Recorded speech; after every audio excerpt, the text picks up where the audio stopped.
Good evening and welcome to Smart Trucking Live. How are you guys all doing out there tonight? Happy Thanksgiving.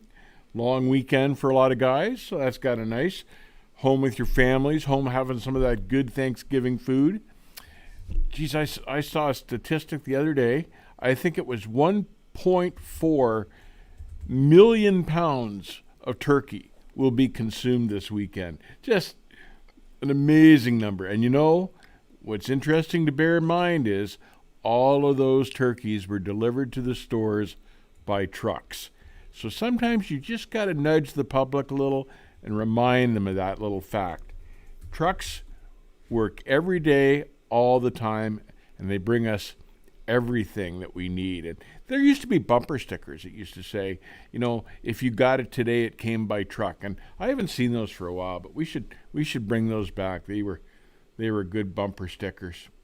I don't know if you're looking at the background right now, but that is a truck that I owned in 1984 with a friend of mine. And we ran team for a little while in that truck, trying to pay it off.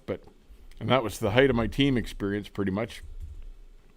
Didn't care for running team, but it was a beautiful truck. I kept that truck for 9 years. 9 years. And it more than paid for itself. Great old girl. That was an 84, that one. But that one had a Cummins. I was running Cummins engines back there. That was a Big Cam 2, I believe. I want to say it was a Big Cam 2, 400 Cummins with a 15 over. So now you can greet. Yep. So, Kelly Patterson, welcome. Greg Smith. Chris Keller, nice looking W9. Thank you, Chris. Lee Harvey, yes, B model. I was disappointed. I had wanted an A model, but they had gone out of production by 1984. So, but that still, it was a very nice truck, very good, reliable truck. Doug Ackerman, good to see you here. Daniel Meredith, Mark Nat, JR in West Virginia. Costlow 1960, Fred Besmer's here. Good to see you, Fred. Glad you could join us. I think I saw you're on your 30-minute break. You might have to drag that break out a little bit. Whereabouts are you anyway? But yep, good to see everybody here. So I hope you did have a good Thanksgiving. Can I please explain the difference between a truck trailer and a tractor trailer combination? A truck trailer? I'm assuming a truck trailer is like a 5-ton with a box on the back and a trailer behind it, rather than a tractor trailer which only has a sleeper and then a 53-footer. By the way, I meant to answer Scott's question. He had a question about chaining, a really good question. And Scott, it depends on where you are. Some states most states just want you to chain the drives. Some provinces, like Ontario where I am, don't even allow chains, which is crazy. And in some states, like Oregon comes to mind for me, they'll actually have you chain up a trailer axle and use that as a drag axle if you're going down a real steep, long grade like Cabbage if you're going west is the best example. It's about the only time I ever had a drag chain on.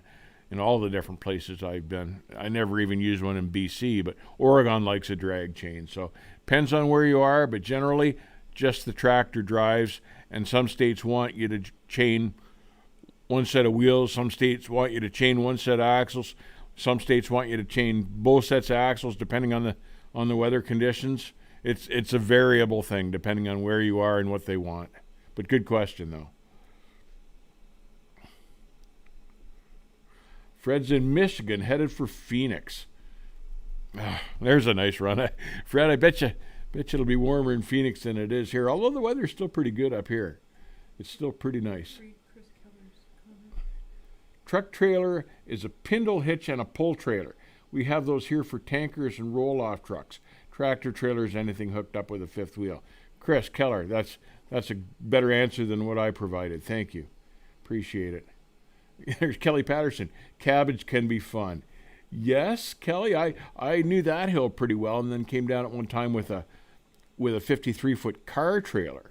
And I was used to running down it with like a 48 reefer. The 53-foot car trailer had little tires, hence little brakes. I kind of forgot about that part of it. And I had a pretty good smoke going at the bottom of cabbage. It was a nice dry day, but I remember looking in the mirror and letting my speed run out at the bottom there. It's a straight run, but to cool my brakes, I never made that mistake again with a car trailer. There's the Garden Tiller Boy, Blue Ridge, Georgia. Doug Ackerman. Doug Ackerman. How many miles is a truck engine good for? That's a really good question. And of course, it depends on the motor. This engine that I have now in the truck that I've got, which is a C15, I put over 1 million miles on it. The 3406s, same thing, over 1 million miles. With no work on it. With no work on it. That one big cam Cummins that I had in the truck earlier, we put over 1 million miles on that before we in-framed it.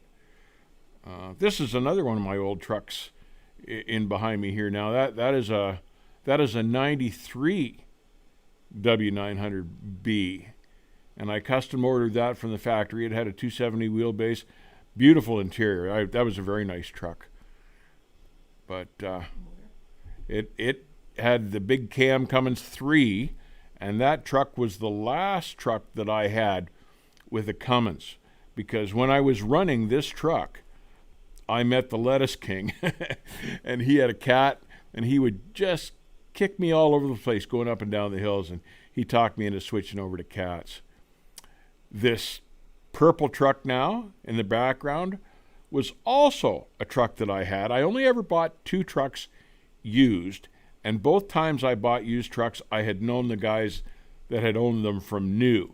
And I knew this particular truck was very well cared for. It had a Detroit in it. This is the one that the Lettuce King took to Bakersfield and had the motor all hopped up in it. But the Lettuce King at the time was between rides, so Kathy and I bought this truck for the Lettuce King to drive, and he quite enjoyed it until he got lost in San Francisco with the thing, and got caught up in a parade and came back and wanted a different colored truck after that. So that story still makes me laugh. It was a nice truck, but because of the bunk, it was heavier, as you can well imagine. But other than that, a good truck. Got a question. Someone has asked, Dave, how much have you ever tuned up the engine on a truck? I generally don't monkey with the engines. I find that the factory knows more about their motors than I do.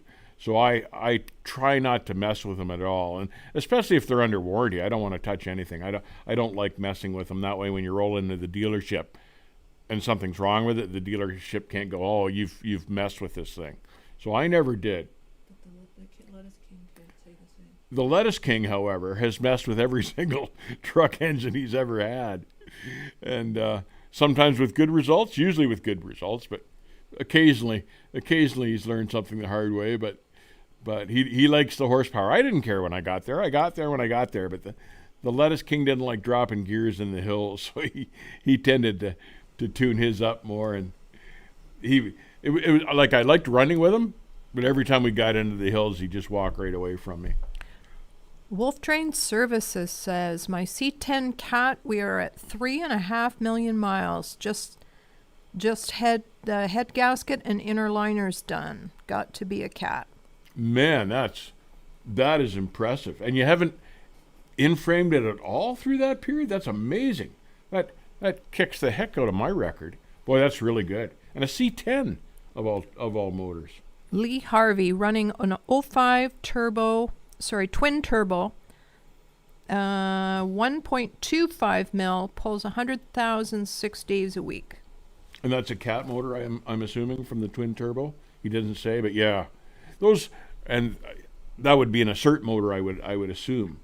And yeah, cat made great engines. I was really sorry when Cat got out of the truck engine market. I had been kind of entertaining trading my 04 for like an 07 or 8, but Cat was starting to bow out even at that stage, and it made me nervous. And And I never did. I ended up keeping the 04, and I'm glad I did. But yeah, I thought.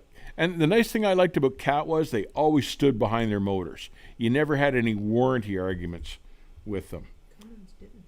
Cummins, and that was, I like the Cummins motors, but they were terrible on warranty. They weren't fair and honest with me sometimes, and that was why I stepped away and bought a Cat. One of the biggest reasons. Never had a warranty issue with Cat ever. They treated me like gold. JR in West Virginia, if you do your own work on an older truck, Cummins 855, not an ISX, is the way to go. If you can afford to pay a mechanic and have $30K to spend on an in-frame, a big Cat could be for you. Yeah, 855 was an excellent motor. The ISXs seem to be up and down, but no, the 855 was a really good motor. I had a number of those, and really never had any issues with them. But when I did, Cummins just passed me the bill. They never put anything through on warranty, even though it should have been sometimes. There's a picture of the truck that I have now in behind me there. That's the 04 with the 475 Cat. 18 speed. I believe that was the first 18 speed I ever had, was that one. I believe that's right. It was 18 with 355s. Everything else before that, I had the 15 over. L Rules the World says, I know people don't care for them, but I really like the International Lone Stars. He thinks they look mean. Yeah, a lot of guys really like the look of those trucks. And, geez, I was somewhere the other day and I saw one. You don't see many of them around anymore. And I can't tell you, do they still make them? I don't even know for sure if they still make them or not. But you don't see very many of them. But, yeah, they're kind of a cool-looking truck. We thought that looked like the Batmobile when those things came out. Mark Poor, do you like the Cummins N14? Yes, yeah, it was a really good motor. I had a number of them, and they were all great engines. They weren't overly powerful. They didn't pull like a Cat, but for me it was, I didn't want to be in the shop, and they were very reliable motors because shop time just kills you. But no, they just ran and ran and ran. They were very good engines to me. Chris Keller says, the new Internationals are junk. We have a Pro Star at work with one of those Max Forces. They are junk. Yeah, you never hear anything good about those Max Force engines. It's too bad. International kind of dropped the ball on those engines and their trucks in the last couple of years, but International made a really good truck back in the day. Not so much lately. Kelly Patterson says, besides with today's engines being so computerized, who wants to spend thousands of dollars on the next tech to really work on them? Yeah, and that's the problem. Some of these computers to plug into the motors are thousands and thousands of dollars. So, who wants to do that? And you still, you're still not really sure what you're doing without taking the full course or whatever. But this is a picture of two of my Peets, my old one that I traded and my new one that I'd picked up. That's I can't even tell. The one in the foreground is the 2004. The one in the background is a 96. Is that right, Kath? It was a 96. Both of them Cat powered trucks. The far one had a 15 over. And the near one had the 18. I switched to the 18. And that's the one I still have today. Mark Poor asks, does Canada use e-logs? No, not yet. Good question. All the Canadian trucks that run into the States have to have e-logs. So a lot of Canadian trucks have e-logs, but it's not mandated into law here until June of 2021. And, they'll have to put a delay on that because not everyone will do it. But no, they're not mandatory here yet, but they're going to be at some point. And Grilled Mortal is in the house from downtown McKellar. Says the Max Force are great if you never start one. Yes, if you need an engine block to moor your boat too out in the harbor, the Max Force would be good for that. Yeah, the N14 is basically a big cam 855. Correct. That's right, JR. Good motor. Jonathan with a $5 donation. Good to see you in the chat this evening. With these new emission engines, I have nothing but good things to say about the double D15s. Yeah, good engines, and the DD16 too apparently is a very good motor. I've had that purple truck with the big bunk, that was a Detroit, and our only complaint was that it was weak, and those guys in Bakersfield fixed that right up, and we had one in a black Pete there that we didn't keep for very long, and it was a good engine. Did you say Detroit? Yeah, it was a Detroit. Yeah, I can't think what year that one was, but. Philip Trucker, Dave, what do you think of the old Freightliner Classic? Some had cat power, right? Checking out a basic truck that I can do some work on myself.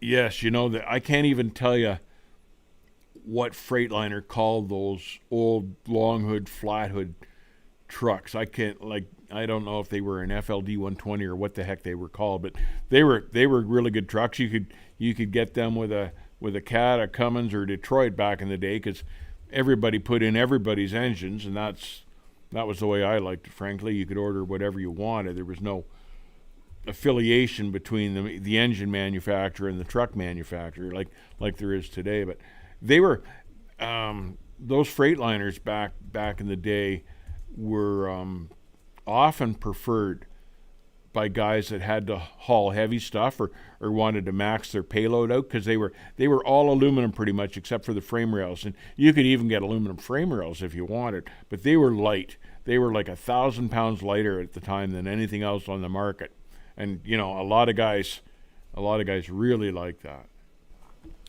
Fred and Philip say FLC 120. Is that what they were called, FLC 120? Fred, you remember Forbes Hewlett for a while ran a bunch of those with flat top bunks and double sets of fuel tanks. The fuel tanks were blue, but that was an FLC 120, was it? But yeah, they were good trucks. Chris Keller, the Classic XL was the long nose. I loved mine. Yes, and when they started calling them the Classic XL, that was when they started to drop the nose a little bit, and some of those hoods were fiberglass. Is that right, Chris? Because a friend of mine had one, and he drove it a couple million miles, and he had really good luck with that truck. That was Larry Elshaw.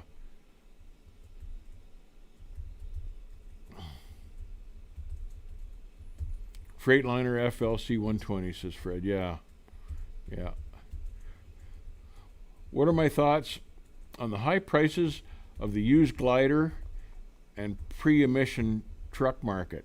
It's an interesting phenomenon, isn't it? When you look at that, so many guys would rather build a truck with an older engine in it just because they value the reliability of the equipment. And man, when you own your own truck, that's everything.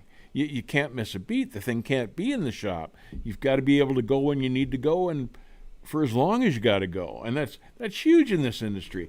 And the EPA, the emissions people, didn't really care about that. But man, we guys in the industry, that was everything to us, reliability. So all sorts of guys. Yeah, and it drives the price up because they're desirable. That's why the glider kits are so expensive. That's why in-frames now on old motors are. Cat wants $40,000 to in-frame an engine now, but it's that, or you get one of the new ones that works about half to 3/4 of the time. So pick your poison. I tell you. Any suggestions on how to make the 2018 389 Peterbilt a little louder than stock, but not too crazy? That 389 will have those special emissions mufflers on it. Get rid of those mufflers and just swap in a pair of regular mufflers, and that'll improve the bark of it a little. Catalytic mufflers, that's what they're called. Wolf Train Services said regarding his engine, no in-frame yet. I only run 95 clicks an hour anywhere I go, and I pull a 48-foot step deck trailer, LTL independent. Man. Well, you've obviously taken care of that engine, and it's obviously taking care of you in return. So those are the kind of stories you like to hear. You couldn't ask for better testimony than something like that on an engine, man. That's very, very impressive. Lee Harvey says new C16 600 CAT on eBay right now for the low price of $78,000. Man, that must be rebuilt though, is it? But yeah, they're not giving them away, are they? He said new. Oh, and that's brand new. Wow. Jeez. And you know that's tempting. Like I'm sitting here thinking, boy, I have a friend with a C16. He's got like 3 million miles on it now. He's in-framed it a couple of times, but it just keeps on working and working and working. So great engines too, you know. So hard to argue with success. Northwest Heavy Haul says, I want a 389. I'm in a T800 with a PACCAR, and it's underpowered for what I do in the heavy haul realm. Yeah, and I could see that. PACCAR, no matter how you cut the difference, PACCAR is a small block motor. It's like a 12-liter motor or something, or a 13-liter motor. And sometimes just bigger is better. So I understand that they might not have enough snuff for you to go. That was one nice thing about the big cats, boy. You could tune those right up through the moon if you wanted to, and a lot of guys did. But one of the things we learned about the big cats though was the more horsepower you squeezed out of them, the shorter the life expectancy became, because you were just taxing the motor that much longer and harder by turning up the fuel. And so you've got to keep that in mind. These guys that are putting down, 800-900 horse to the ground, they're going to be doing in-frame sooner than the guy that doesn't touch it from factory. Just the way it works.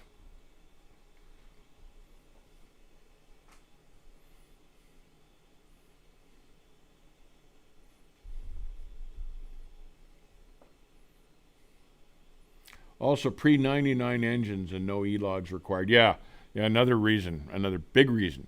Guys still go for those older motors. That was from Fred again. But yeah, because they can't, or they won't, they don't have to match up the E-log system to a 99 or older engine. And a lot of guys want to avoid that E-log for one reason or another. So if that's your goal, then yeah, a glider kit with like a 99 or older motor, that accomplishes that goal.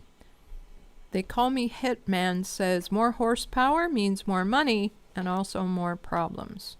Yes, it can. Excuse me. It's kind of a fine line, and if you get a guy that's really good with motors, he can get it to the point where you can have a more horsepower, but still keep with the reliability, and that's kind of a hard balance to find. But I knew a few cat mechanics that were really good at that. You could get like 650 on the ground and still get 6.5 miles to the gallon from a pre-emission motor, and that was pulling 80,000 pounds. And that was damn good, 6.5 miles a gallon for a truck that you never needed to drop a gear going up a hill. So there's a fine balance there. There's a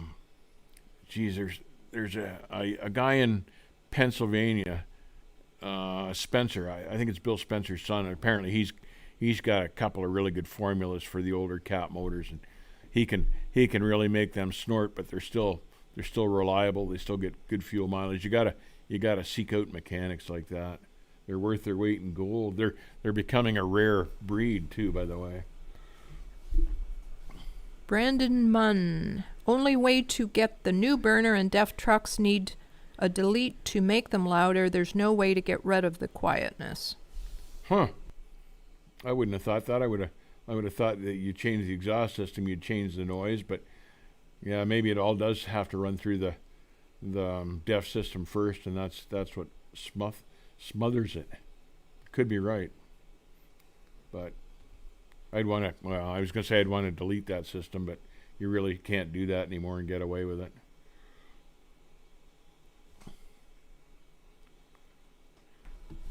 Midnight Cruiser. How's she cuttin'? Greetings from Ireland. Excellent show with great material. Well, thank you, sir. And how are things in Ireland? I've actually been to Ireland once. It's beautiful over there. But, man, you're a long way away. I'd love to try trucking over there. I bet you that's an adventure. Thank you for watching.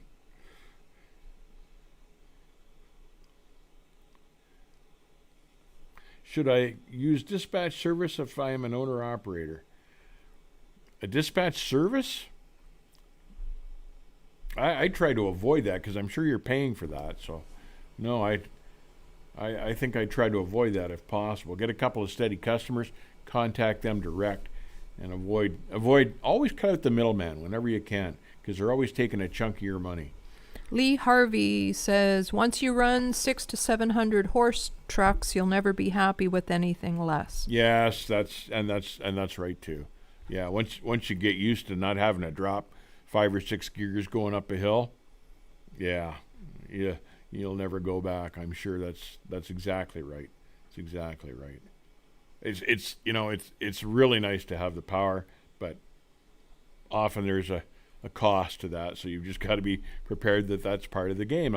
And a lot of the old guys up here that I knew that ran their big engines with big power would literally rebuild them every year. But these were the old style engines, the old Cats and Cummins, and they could take them apart themselves and put them back together themselves. And it would take them a couple of weeks and a few $1,000s in parts, not like $20,000-$30,000 of parts like there is now.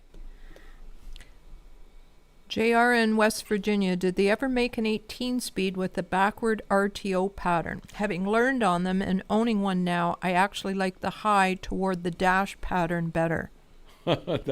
You're a man after my own heart. I don't believe that they do make an 18-speed like that yet, or that not yet, but that they do. But I know that was what I liked about the 15 overs was the top hole was up against the dash, and I preferred that shifting pattern for some reason.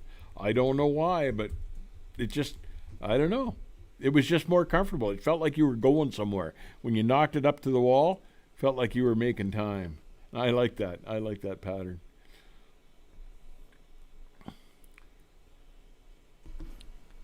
Jay says, are they soon going to outlaw our pre-emission trucks with no DEF and EGR?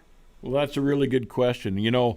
They'd certainly like to. California says now that they will be completely done with diesel trucks that emit emissions in 2050. And for some sad reason, the rest of the country seems to follow California for this stuff.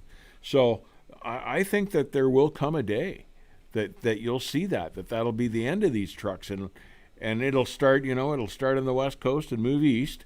And it may take 10 or 15 years, but someday I think it will be like that. And, they're working hard on these electric trucks. And I can see that electric trucks, once they get all the bugs out of them, that might be all right. That might be the way to go. But they've got a long way to go with these electric trucks yet. They can't get one to go past a 500-mile radius without it needing to be plugged in. And some of them got to be plugged in for hours and hours.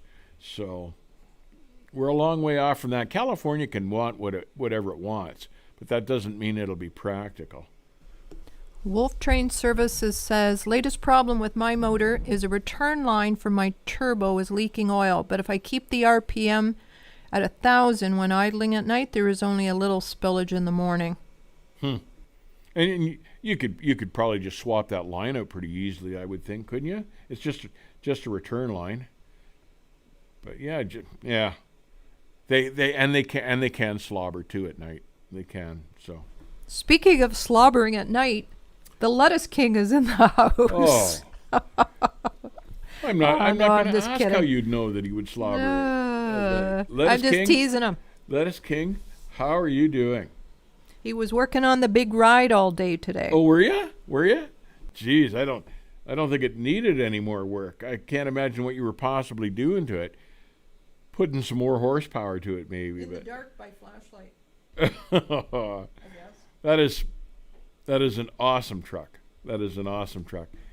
Thunderstorm 87. Hi, Dave. Would you ever consider getting a job at Tesla as a test driver for the new semi they're going to build soon in Austin, Texas? Well, it would depend on what the intention of the truck was. If it was a Tesla truck that I controlled, yeah, I'd consider that. If it was a Tesla truck that was supposed to be autonomous and I was the safety driver, there's no way in hell I would do that job. So, like, I'd like to pilot one of these electric trucks just to try it. But I'm sure as hell not going to take a job where I babysit an electric truck they're working towards taking jobs away from truck drivers. That's just, there's no way in hell I would help them do something like that. So. Northwest Heavy Haul. I actually just had my turbo blow up last week climbing up Dead Man in Oregon on 84. But he's a company guy. Oh.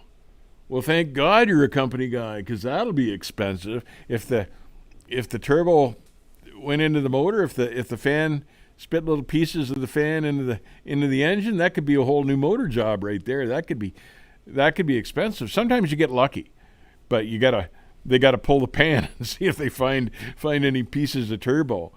And if they don't, they're good. And if they do, it's redo the top end of the motor. Ouch. Yeah, I think that's when you're really glad you're a company guy. Lettuce King said he was working on the interior of the truck. Oh, yeah, okay. Well, yep. Yeah, at least, I don't know. Could you run it and at least stay warm that way anyway, Lettuce King, so you weren't out there in the freezing cold. Not that it's that bad out there today, but Lettuce King, we were just talking about the purple Kenworth with the big bunk that you used to drive there for us, and having a laugh about that. I wish you'd been here, but you're here now, so good. What do I think of Herb Transport? Herb Transport has a good reputation. They're a pretty big carrier. It's pretty much all reefer work, but they have a good reputation. Your money's always there. I think as carriers go, they're darn good. They're darn good for Canada anyway.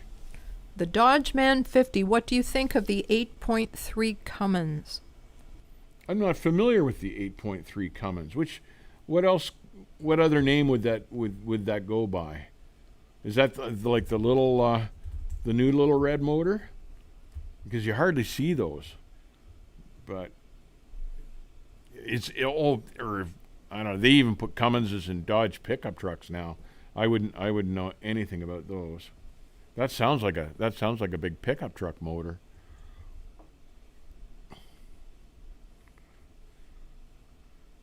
Hello from Brazil. Hello, Igor. Man, that's a hike going down there. Lettuce King, nice ride behind you. I'm not reading the rest of that comment because that's one of those words I can't say. Hello from Virginia. Hunter One Actual.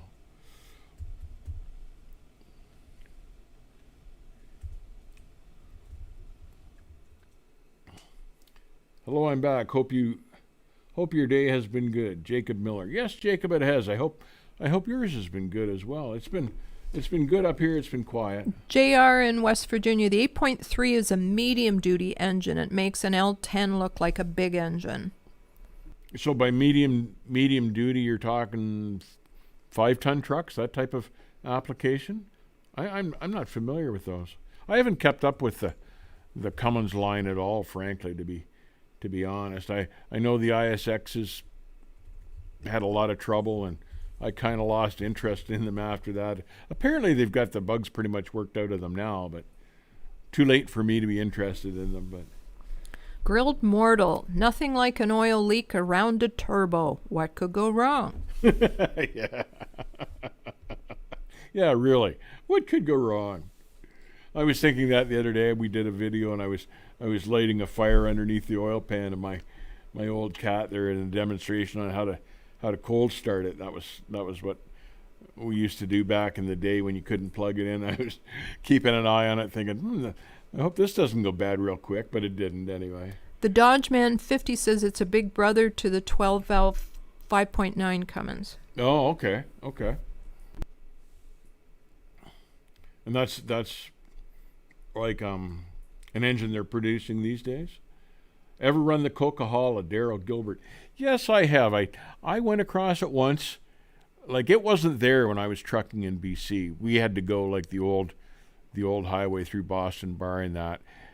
And when I started running the States, I got an opportunity once. I dropped in Seattle and picked up in Seattle, and I had my choice of, coming home through the States, but I hadn't seen this Coca-Cola yet that everybody was talking about. So I decided to come home through Canada just so I could run that Coca-Cola, and it was kind of I found it kind of boring compared. I was used to like the old route through Boston Bar and winds and turns and curves and stuff. It was an exciting drive, especially in the bad weather.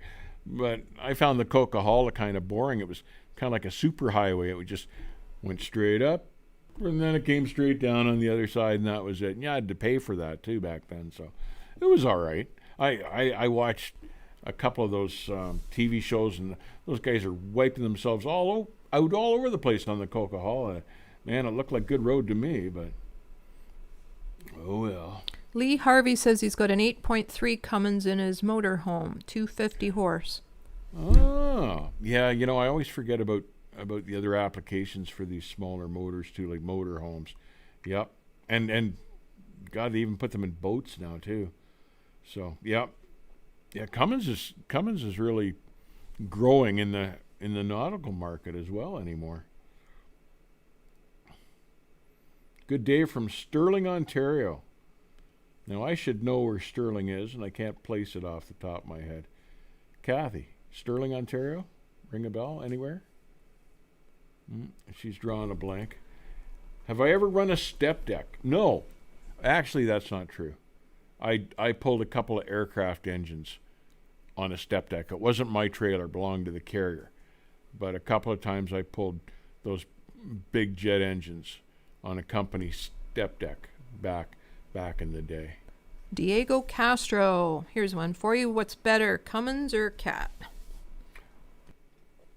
I like the Cat. I've had a few of both, and I prefer the Cat. And that's all thanks to my friend the Lettuce King, who harassed me so badly when I had the Cummins that I switched to Cat, and then I found out he was right, and I just found they were a better motor. And shamed you by taking you on every hill. Yes, and embarrassed me, shamed me terribly.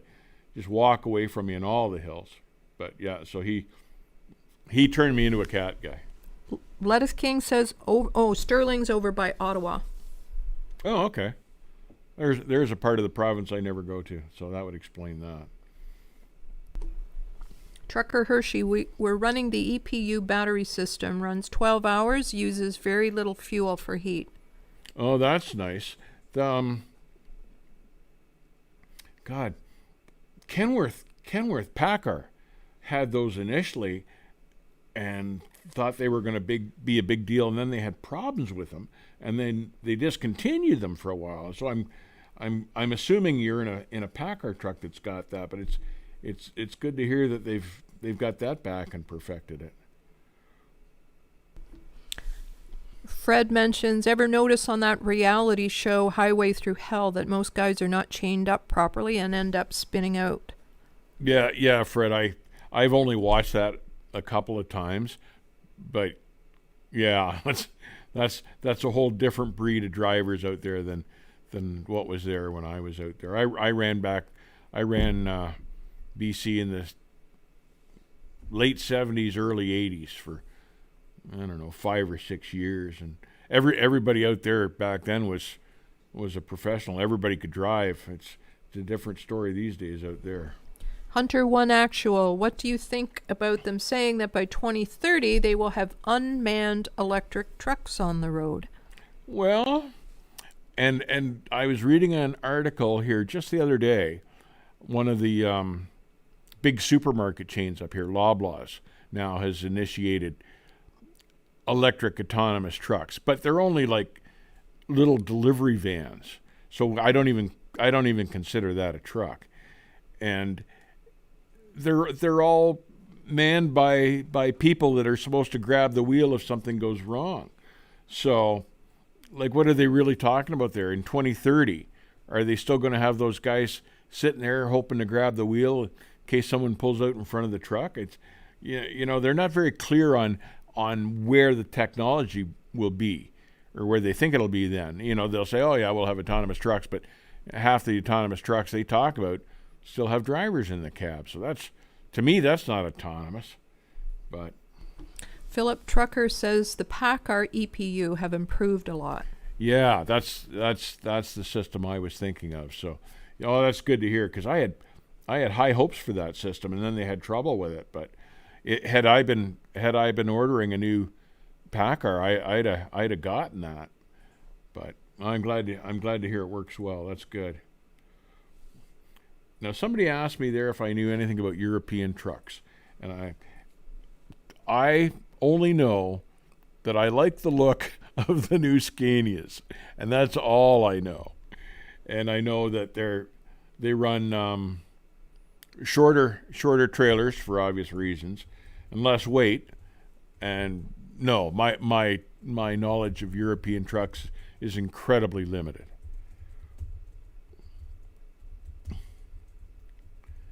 Try Pikes Peak with your Pete.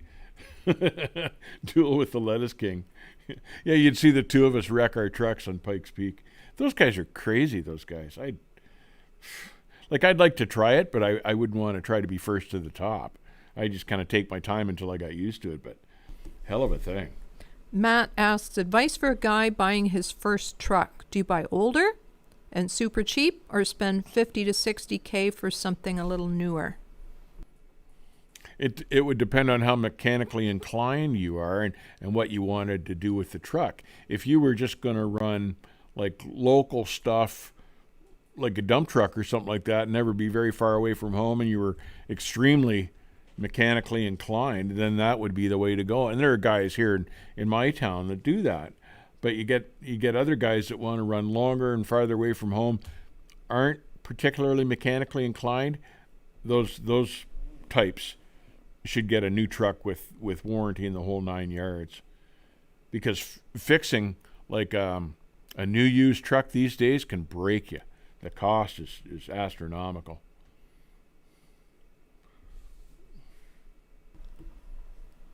Henry says, is a truck GPS effective when avoiding low bridge roads? Not particularly. There's some help, but they're known to be wrong, and I've had that. I've encountered that myself. Where was I? New Jersey. Yep, New Jersey. And my GPS said this was the way back out to the interstate, and there, 200 feet in front of me was a low bridge. So you cannot count on them. Fortunately, I was able to back up and get swung around. It wasn't too bad, but it could have been a lot worse. No, GPS is one tool, but it's not the only tool. You don't ever want to 100% rely on those things. And always keep your eyes open, especially at night.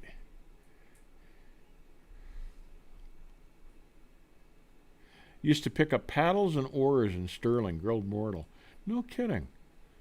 Custom-made stuff? Huh. Chris Keller, planning your route with a map is still the way to go. I agree, Chris. If I'm going into some place I don't know, I track it on a map, I compare it to my GPS, and I still call the place that I'm going to and talk to like the shipper or receiver and get directions from him. Then I match up all three to make sure they mesh. And if they don't mesh, I call the shipper back and say, hey, am I wrong here? or did I misunderstand you or something like that? I triple check. The GPS on our car makes a mistake every time we leave town, at least once. Yeah, and that's that's a new car. It's a new GPS, but they're not infallible, not by any sense of the imagination. My Garmin in the truck is more reliable than the GPS in the Tahoe.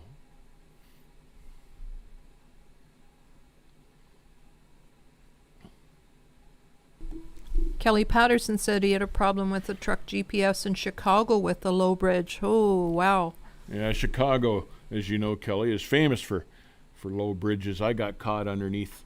Well, I didn't get stuck, but I was in a neighborhood where what do they call that train that runs just above the highway, or just above the roads, the L train or something like that. But I got caught in a neighborhood where I kept weaving back and forth trying to find an overpass I could get under to get out of there. And I bet you I went about 3 miles before I found an intersection underneath that was higher than 13.6.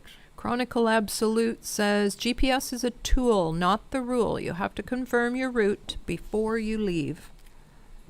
GPS is a tool, not the rule. Very good. Very good. I like that. That's exactly right.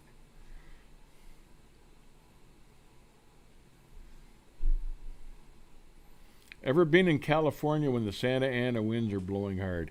Yes, I certainly have. Both the Lettuce King and I did a lot of time in California, so yes, I certainly have. And there's a good comment. Fred says a GPS is only as good as the person who wrote the program. That's it. Yeah, that's exactly right. Exactly right. And I used to get talking to guys in the truck stops every once in a while, and they had back then the cheapest GPS on the market was a TomTom, and those things were wrong all the time. And you'd run into guys at the truck stop, and they'd be jumping up and down on their TomToms. I don't know if they're still in business, so they must have improved. But they were the worst GPS when GPSs first came out. Greetings from Wales in the UK. What I would give for a Cat or Cummins in European trucks nowadays. Euro engines are complete junk. Cummins 14 liter, the best engine I've ever had. I'd be curious to know if you think the new Euro engines are junk because of the emission systems on them, or why that is. That's an interesting comment, because I get guys from Europe all the time telling me that European trucks are the way to go. So that's an interesting comment. And they tell me, oh, European trucks are way ahead of North American trucks and better fuel mileage, all this stuff. But you're the first guy that said anything negative about them. So I'm into what you're saying. Bill Beasley, thank you for the $2 donation. Hope you're enjoying the stream thus far. Thank you, Bill. Chris Keller, and the person that wrote the program sits at a desk in China. Yeah, sad but true. Diego Castro, have I ever been to Hondo, Texas? No, I don't believe I have. That name doesn't ring a bell with me, Diego. JR in, sorry, lost track of that one. Oh, sorry, JR in West Virginia. Favorite brand of rears, Rockwell, Eaton, Dana, Spicer, Mack? Really good question. I guess I'd have to say Eaton, because I actually had a set of Rockwells blow out on me back in the day, but that was over the 1,000,000-mile mark before they had synthetic in the rears. But I've been running Eatons ever since, and I've had excellent luck with them. Spicer these days, I understand, is hard to find parts for. So, but no, I had really good luck with Eaton. Bill Beasley with the $50 donation, and then followed up with a 25 right after that. Wow, Bill, that's very generous of you, my friend. Thank you so much for the support to the stream and for what we do here. Thank you, Bill. Thank you, Bill. Thank you. Appreciate it. Jacob coming in with the $10 as well. Thank you very much for that, Jacob. Thank you for the generosity. Almost got lost in Asheville, leaving the house because of my GPS. Thank God I live there and know the area. Thank you, Jacob. Appreciate it. Lost in your hometown with your GPS. That's awkward, huh? Uh,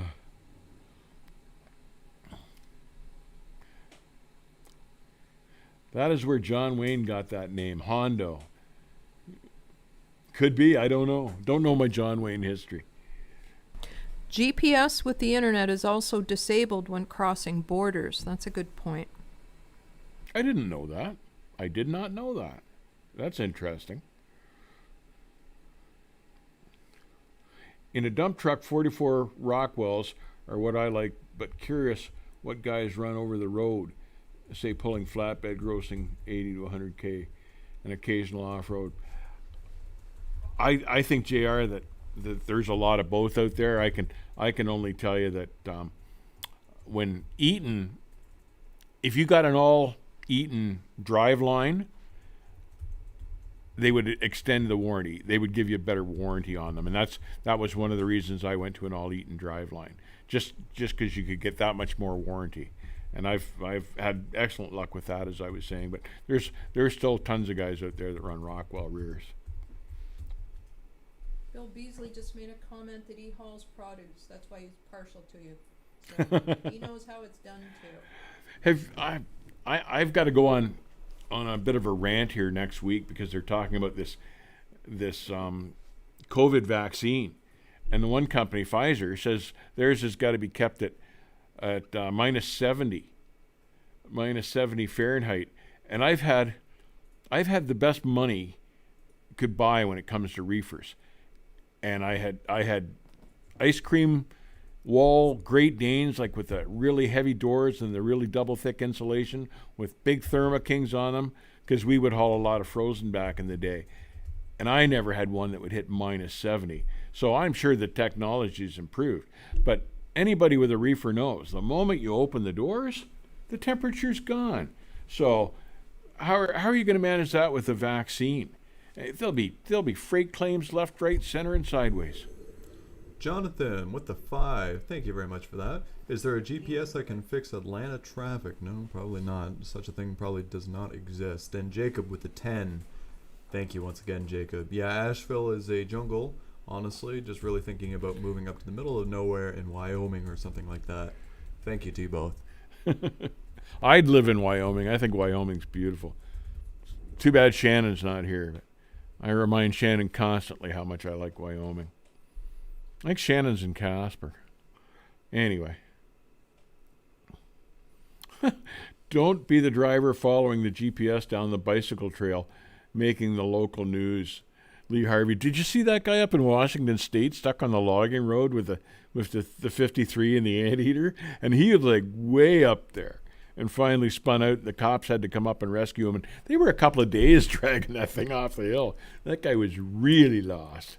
Joe Camp says, driving with the E-log yelling at me to go to bed and the GPS telling me where to turn is like driving with the girlfriend and the wife on the same trip. Wow. I'm not touching that with a 10-foot pole. Wow. Charles D., what is an ideal gear ratio on the Freightliner DD16 engine? Well, depending on where you run and where you want to go with it and with the weight and stuff, everything's different. But like if you wanted like an all-round rear end ratio, I'd probably recommend 370s. Although, even the size of the rubber makes a difference. But 370s is kind of a good all-around gear for just about any kind of terrain you'll encounter. And then, you can get a tall transmission like the 18, and that way when you get out in Nebraska, you can still run the thing at an acceptable speed.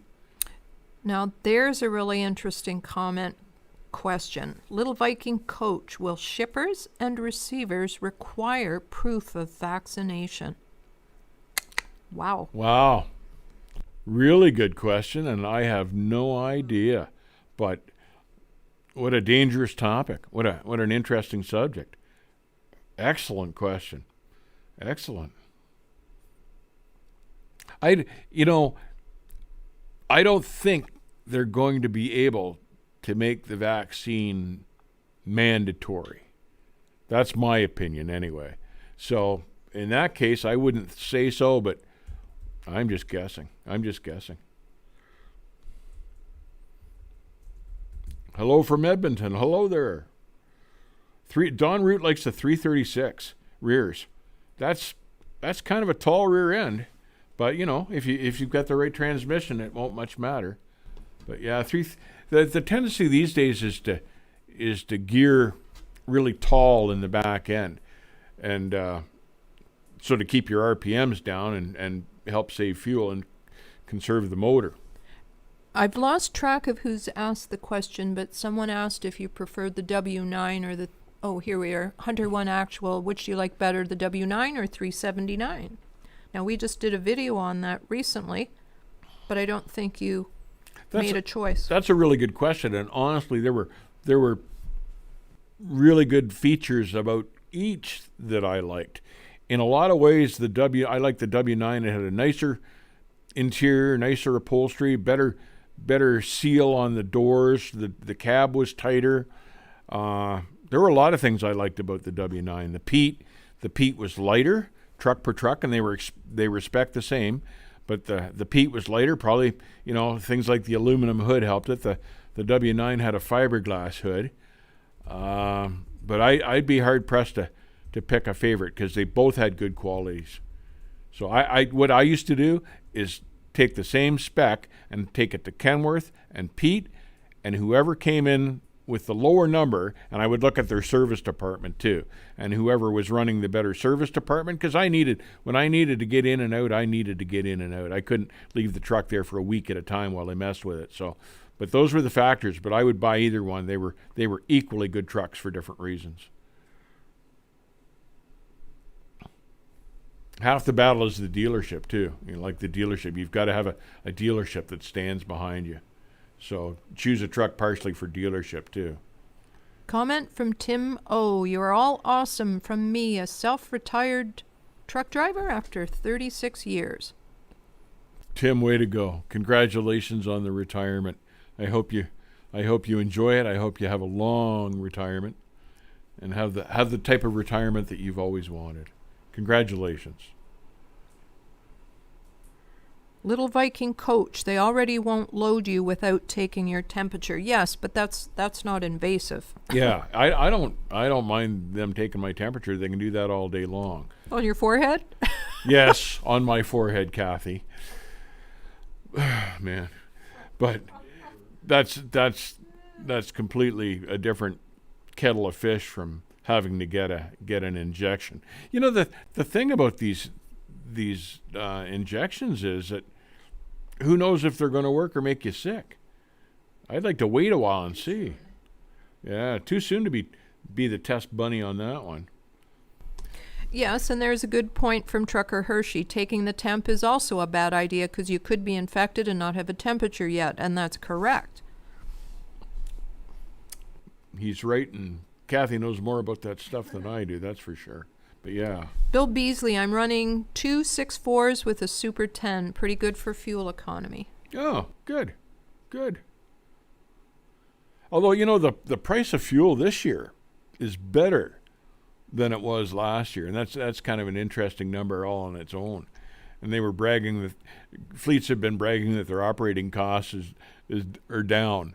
And they're pretending like it's all thanks to them, but it's all thanks to the price of fuel, and they have no control over the price of fuel. But fuel's down considerably from this time last year.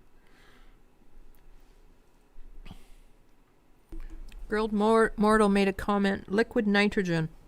What's that in reference? Oh yeah, how to keep the stuff cold. And apparently, UPS already had a dry ice and a liquid nitrogen system in place, and all they've got to do is expand it. But they say now that the rollout of this stuff is going to be so massive that even carriers like UPS won't be able to keep up with it all. And now they're starting to worry that they're going to have enough trucks with these refrigerant capabilities to be able to handle it. And right now the answer is no. And I say give it all to the mega carriers, because when the freight claims come in, you as an owner-operator don't want to be any part of that. Trucker Harold says a lot of drivers are taking time off work due to the COVID and leaving a huge shortage of drivers and increasing pay rates. Yeah, and that's right. It's driving the freight rates up because all of a sudden the market's not flooded with trucks. There's a whole bunch of guys sitting this one out. So, they can't find people to pull the freight, and the carriers can't find drivers to work for them. So they're upping the pay, trying to attract more drivers, and it's a terrible thing to say, but this COVID thing has been a bit of a boon for trucking. And it shows you how badly the country needs trucks. Because whenever everyone else is stepping back, truck drivers have to step up, and that's been happening. Not only because I'm scared of butchering your name here, I'm going to call you KSK for a short abbreviation here. Thank you very much for the $7 donation, my friend. Most informative trucker channel on YouTube. Thank you for sharing. Well, thank you for tuning in and enjoying the stream, my friend. Yes, thank you, sir. We appreciate it. Thank you. Would I trade my 379 for a 2021 Volvo? Igor. Oh, in a heartbeat, Igor. I'd slice the roof off the Volvo, fill it up with water, dive down, turn up the heater fan, and I have a Volvo hot tub in the backyard. Michael Mueller comments that you might take a Volvo VT880 long nose. They have a long nose? Is it like a long drop nose? It must be like a long drop nose. I don't know those guys that build anything with a hood that's flat. It's got to be a big, long drop nose. I bet you that's an attractive-looking truck. Hey, there's a good question. The Dodge Man 50 says, what do you think is the best sounding engine? Oh, I think even the Cat for sound, and I like the sound of the C15 motors myself. The 3408s, if you ever listen to those 3408s, they were a really popular Cat engine, but they just sounded like a bunch of nuts and bolts in a can rattling around, and you always thought by the sound they were coming apart. They were working the way they were supposed to be working, but I prefer the sound of the C15s the best, probably. Although the old KTA Cummins too was a nice sounding motor. I like the sound of those. Wayne's World comments, hell, the best spec I've ever experienced was an 18 speed with 325 rears, but I had 1850 torque, 525 horse to pull the gears. Wow, that's a nice setup. You'd be able to cross some flatland with that in a hurry. Terry J says, easy on the Volvo jokes, Dave. I'm sorry. You know what? We tried, I don't know, you've probably heard me tell this story. Kathy and I tried to go for a test ride in one last year because I decided I was being too hard on the Volvo guys and picking on the Volvo guys. And I'm always picking on somebody, but I thought, I'm... And they stood us up. Yeah, and the guy stood us up. The salesman that was supposed to let us test drive the thing stood us up. Well, that just stoked my fire even more. And we had the car all packed to go down there and everything. Had our coffees. We were ready to go. We phoned the guy, and he stood us up. So, well, then Volvo got no mercy for me for the next 6 months or longer. Trucker Harold, my company is getting rid of all their manuals and buying automatics. Well, they must be getting rid of all their experienced drivers, too. Fred says 3408 Cat, hands down. Yeah, they were an amazing engine. They really were. Pull like Jack the Bear. They were rated at what, Fred? Most of them were rated at 450 and putting out about 550 or 6. Fred says, my first highway truck was a 1693 4.25 Cat. Loved the sound of that engine. Oh, they were nice motors. That's going back a little while, Fred. What year would that have been? 1693. I'm just thinking here, mid-70s anyway, probably, huh? They were good motors. They were the predecessor to the 3406. Will Carter with a $10 donation. Thank you very much for that. Thanks for what you do, Dave. I've watched and commented on many episodes and always appreciate your experience. You represent the professional driver and keep the industry well. Keep the rubber side down. Well, thank you, Will. I appreciate it. We all do here. Thank you. Thank you, sir. Michael Mueller, Volvos in the USA are crap, but are better built in Europe. You know, Michael, that's what I'm starting to suspect, because all those European guys really like the Volvos, and I'm thinking it's just got to be a different truck than the ones we get here. But I've got one for you. Little Viking coach, why do Volvos have ABS brakes? So you can stop quickly and pick up the parts that fell off. You don't mind if I use that, do you? That's great. Bill Beasley, a maniac with the super chat this evening. $99.99 with the 100 donation. Bill, you're too kind, my friend. Bill, it's too much, but we appreciate it regardless. He said they get scared when I pop the wheelies. Oh, thanks, Bill. Thank you. I'm still laughing at the Volvo joke. Thank you, Bill. Thank you for the support. We really appreciate it. Yeah, that's darn generous of you. Appreciate it. You know, one of the things that set me off, I can tell you two stories that set me off on Volvos. I ran into a guy in Wells, Nevada years ago with one of the first Volvos on the highway I'd ever seen. He had broken the bracket that held on the alternator, and they were telling him it would be about 8 or 9 weeks before he could get a new bracket. And I remember thinking, well, there's obviously a parts issue with the new Volvos. And then a friend of mine bought one, and he paid as much for his Volvo as I had for a Kenworth at the time, and we both traded about the same time. He got $12,000 and I got $50,000. And you know, that I thought, man, they've got no resale either. So that was another reason I started disliking those things.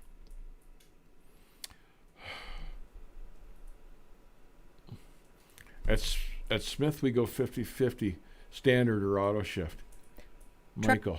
Trucker Harold, a lot of carriers are getting rid of their manuals and are going to autos. A few people have been commenting on this, and they get better gas mileage and more drivers prefer them. Yeah, now let me ask you this, Michael. I see your comment here, 50-50 with the standard and the auto shift at your place. But are they starting to lean towards the auto shift more, or are they going to keep the fleet like half and half? I'd be curious to know what those guys at Smith are thinking, because they're always on top of stuff. They know what they're doing. So I'd be curious to know why the 50-50 split, or if it's going to slowly become a 100-0 split. But I'm sure for new guys they're way easier to handle. But you know, I can recall dozens of times in the mountains in the winter where I was able to get myself out of trouble because I had a standard and an automatic. I would have just sat there and spun. So I like the standards. Kelly Patterson, Volvos, the ones I drove back in the early 2000s, they had killer low beams. I called them deer finders. Oh yeah, yep. And I know what you're talking about there. Well, Fred says it was a 1975 KW 100. Yeah, so I had guessed like mid 70s, so I was on the mark there. Boy, that'd be a nice truck, double bunk. Was it the flat top, Fred, or the high bunk one? But they were gorgeous trucks. Blue Dooley, as someone who is really tall, the autos are nice because you have more leg room. Really?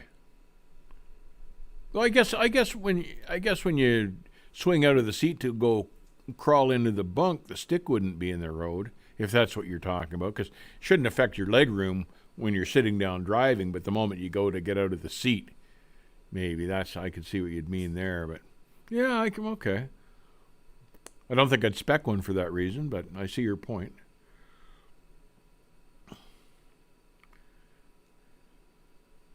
Scott, are there any carriers still running manuals in the USA? Yes, Scott, all sorts of them. All sorts of guys still are. Never fear. You'll find one that does. Now, I had read something just the other day, actually. It was a job posting, And this company did cite the fact that they ran a lot of manual transmissions. It's a drawing card now for experienced For drivers. experienced drivers. Yeah. Did you ever think you'd see the day when they would advertise the fact that they had standard transmissions to try to draw people in?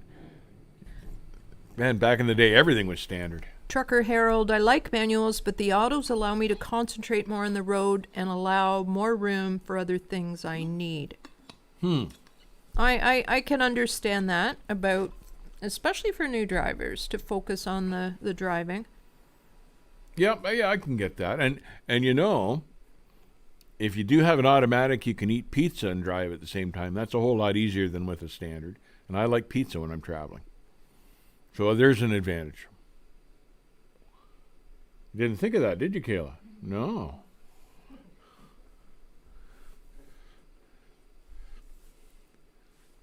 Oh, here's the Horton David down in Denver. I bet you guys got snow there now, huh?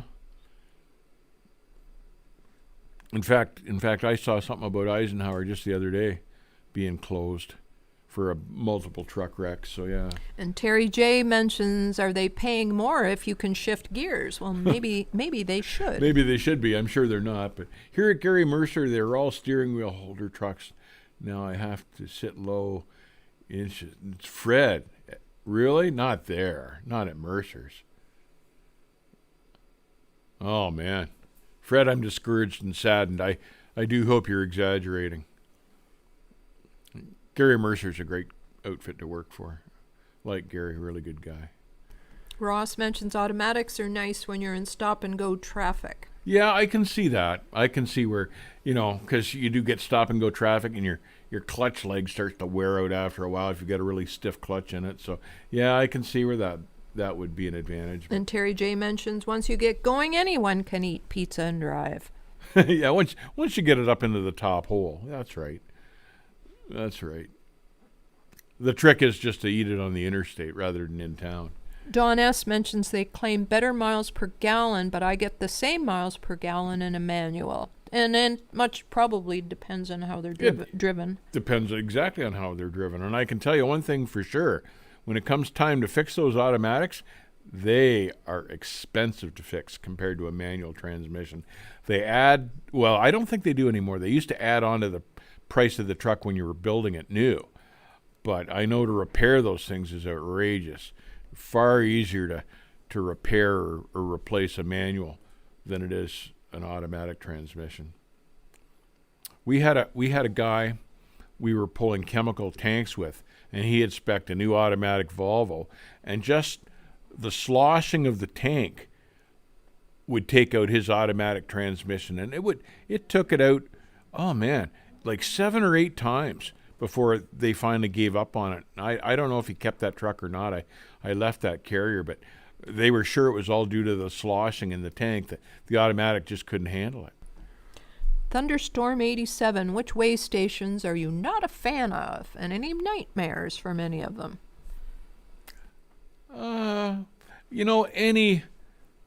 Any way station always made me nervous. I can't say ever that I had a really ugly experience at one. I'm just trying to go back in my memory, but they used to.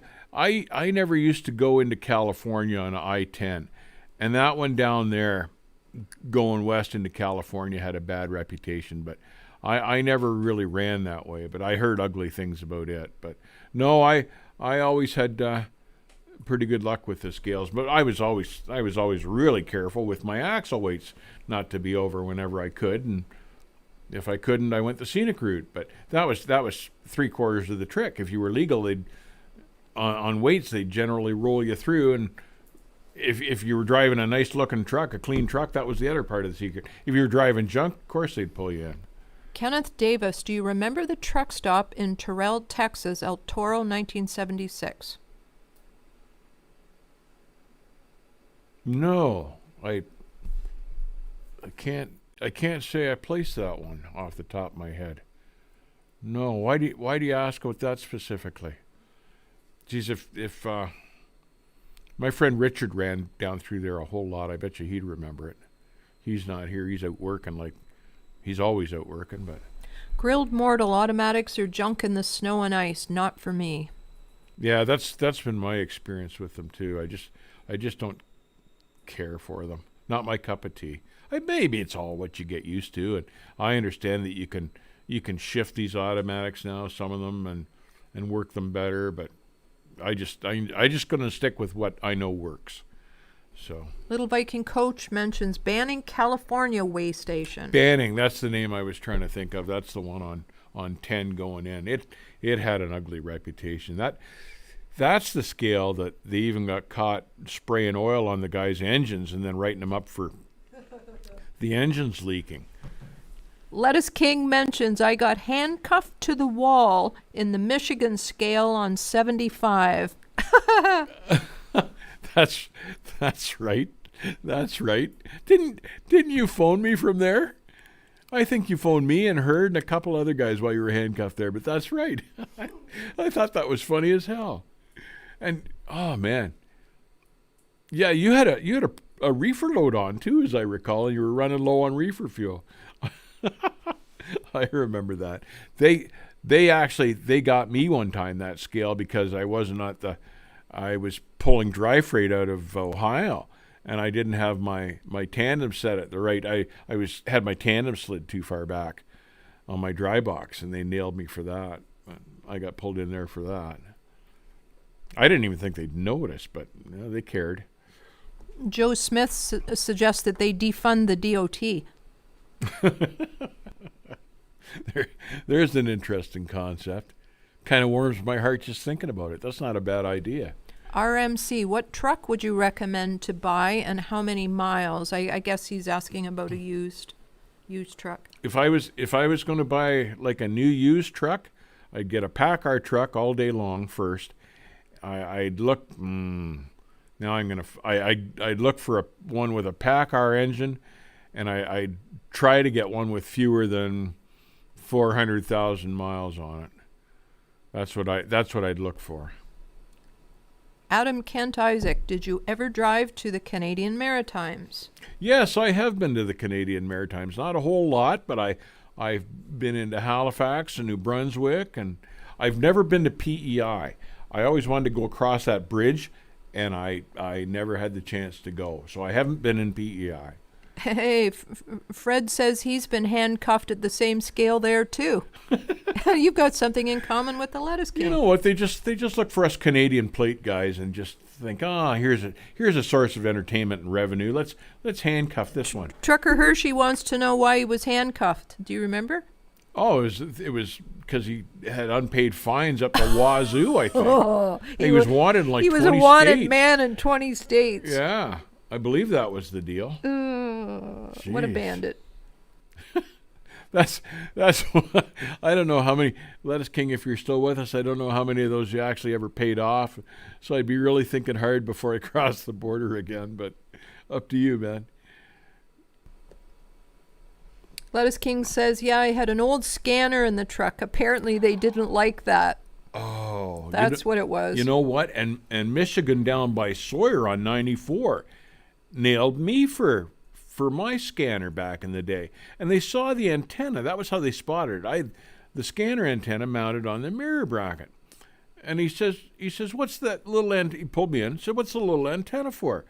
And it was a weather scanner.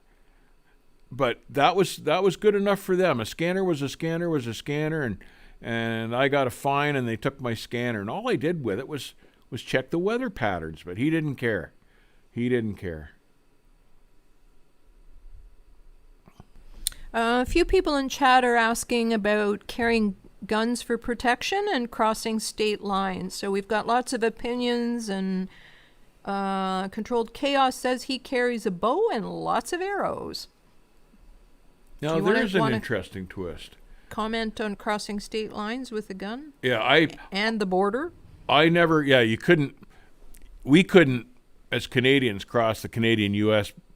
border with a gun no matter what. But, period.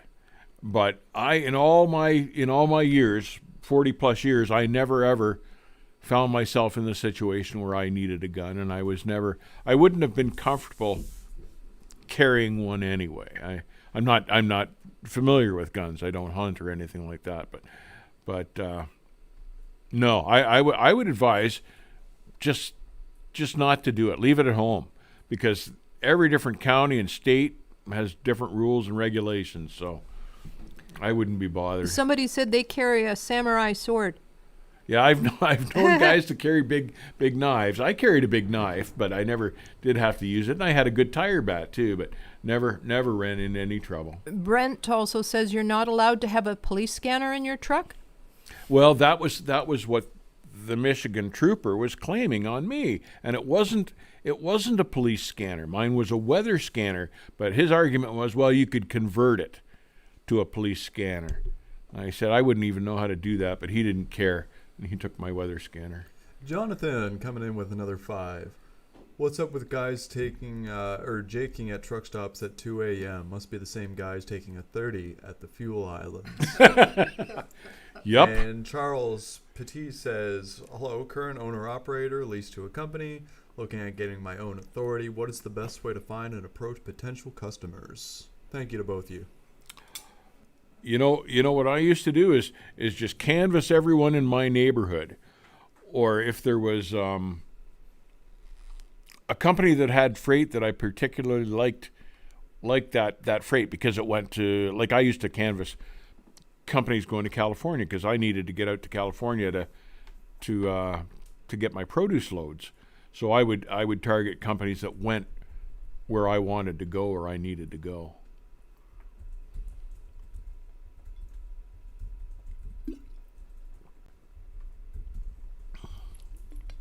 I also, a couple of times, had load brokers that paid me in like 90 days plus, and I had no problem back soliciting their freight. And I got it a few times too. Taught them a lesson.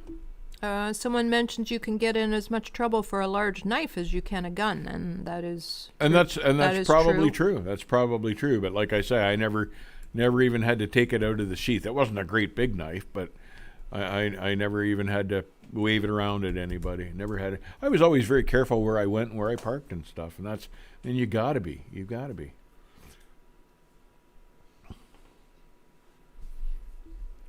There's Ty. Have I ever hauled cattle? No. Someone asked me that on the live stream the other night too. And no, I went with a friend of my dad's when I was learning to drive, and he hauled cattle, and I learned from running with him that that wasn't for me. The trailer rock and rolled all night because the girls walked around, and cleaning out the trailer was no fun when it was empty, and just wasn't. And the freight could kick you in the head going up the ramp. So. Lee Harvey says, Joliet Scale put me out of service for hours. Scale Master got pissed because I was polishing my wheels and told me to leave.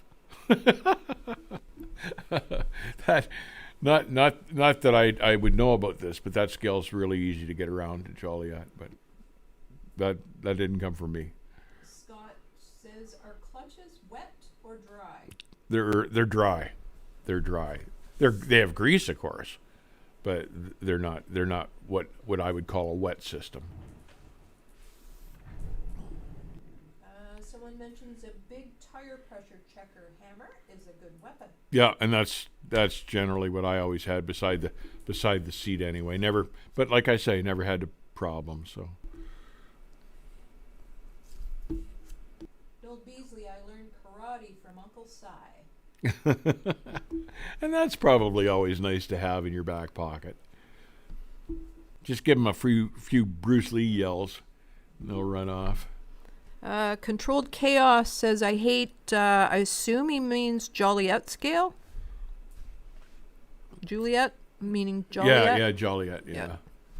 Yeah, a lot of guys had issues there. I generally took the scenic route. We used to wait till, like, they used to close about supper time on a Friday night, almost like clockwork. So a lot of the time we would just go through there when they were closed. We did that with a lot of scales. Frank says, is 50 too old to start driving a truck? Absolutely not. Absolutely not. That's one of the beautiful things about trucking. You can do it at any age, and I've known lots of guys that trucked up into their 70s and 80s, so no, not at all. Kelly Patterson, as far as self-defense goes, you're best just to carry non-lethal, like a taser stun gun, pepper spray for bears, dogs, and of course, best is not to go places where riots are at.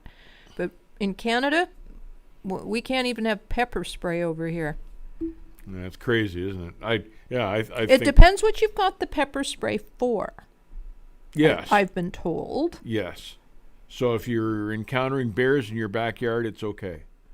Yes, you have to tell them what your intention. Yes, my intention is to spray that bear that's up my honey tree.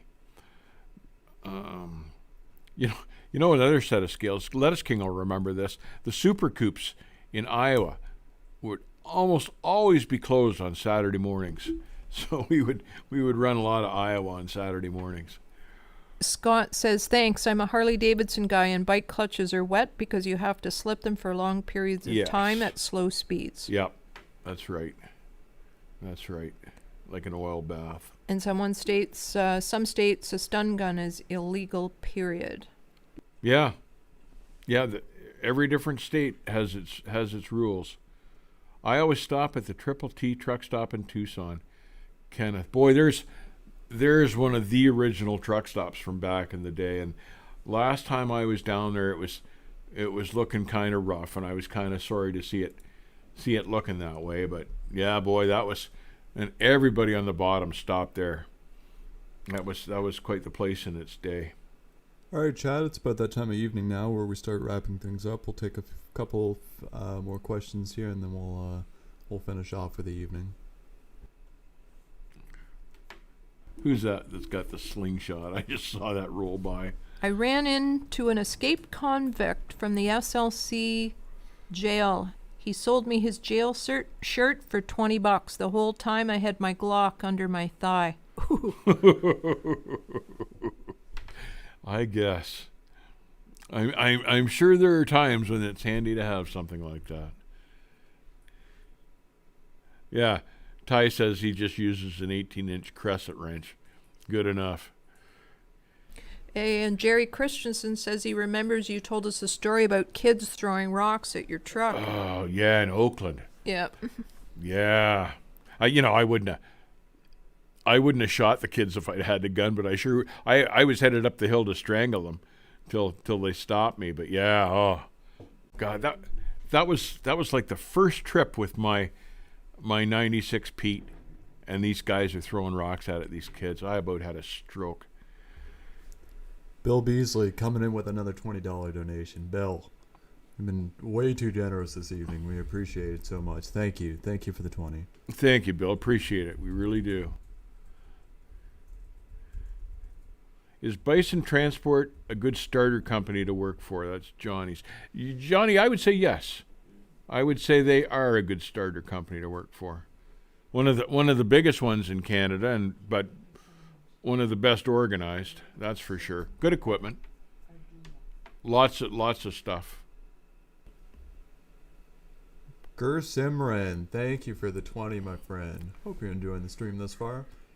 Hey Dave, I run reefers out of Alberta. I want to peat, but I'm worried about the cost of running, fuel and all. Thinking about probably going to Cascadia. What do you suggest? I'm not good mechanically, so new or slightly used.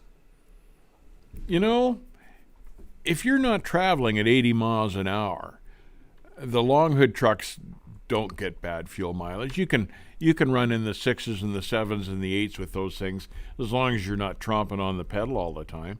So I don't know. I always like the long hood trucks for resale value, and I just like the look of them better. And considering what you have to pay for a truck these days, I think it's important to have something that you like and that you have pride in. So I'd get the long hood truck and I'd run it a little slower. And running it a little slower will never hurt you anyway. So that's what I would do anyway.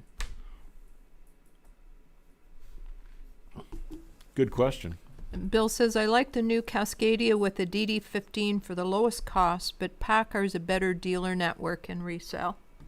Yeah, that's right. And I don't even mind the look of the new Cascadias. They're not a bad looking truck.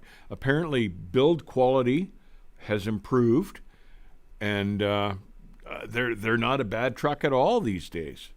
But still, yeah, the Freightliner dealership network is there's always a lineup a mile long. You got to wait a week to get it into the dealer for something. So I always found PACCAR a whole lot better that way. JC Castio, if you are from Canada and an owner-operator, do you still have to govern your truck to 65? If you're from Ontario or Quebec, if you're plated out of Ontario or Quebec, you have to govern your truck. Now, Canada says anybody coming into Ontario and Quebec has to have a governed truck. Of course, nobody does it, but it's just a matter of whether or not you get caught. But that's what Ontario and Quebec want. Every truck, Canadian or U.S., to be governed. The Horton David, your take on Taco Bell before hitting the road. Never do that. Bill Beasley says burrito supreme. Actually, there is there's an all beef one that you'd probably be safe with. Oh, then someone says taco hell, and or don't forget there's roller wieners. See, there's something else that I wouldn't eat, but I know you got to do what you got to do. But I'm kind of a picky guy, so I don't think I'd be going for the roller wieners.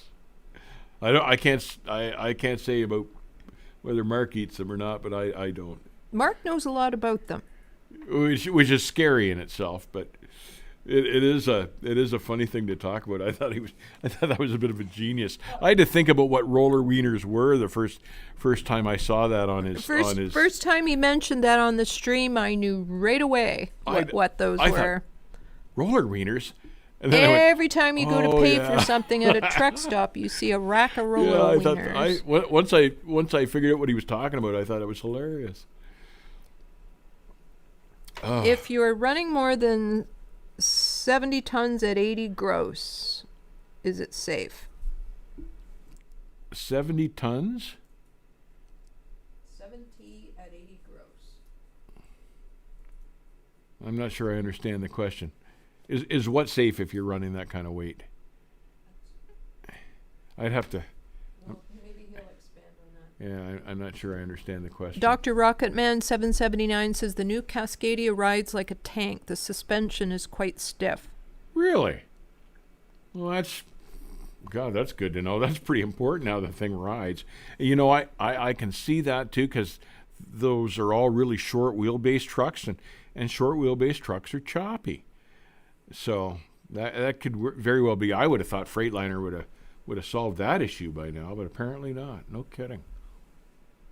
Don S. says, Flying J, stop using ketchup on pizza for sauce. Here's the Lettuce King. I used to live on Taco Bell Run in California. Well, that kind of explains a few things. That and I recall you getting into a load of bunny love carrots one time. Grilled mortal. Ted Nugent's in the house. Ted Nugent. Scott, I saw this Swifty try to go through the McDonald's drive-thru with the 53 and he got stuck. Seriously? Can you imagine? You almost believe it too. Well, I guess we should wrap it up, boys and girls. I appreciate everyone joining us. I had a really good time as always. I thank you all.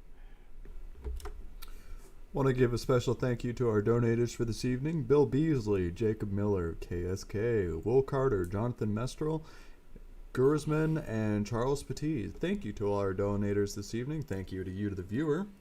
Thank you for everyone who tuned in this evening. Hope you had fun. Hope you enjoyed yourself.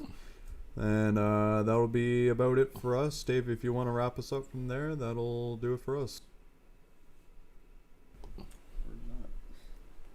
Just a quick comment to see if you folks would like another stream talking about trucks. Do nothing but truck talk for an evening. This was sort of an idea we had and wondered if you'd like to try this again sometime.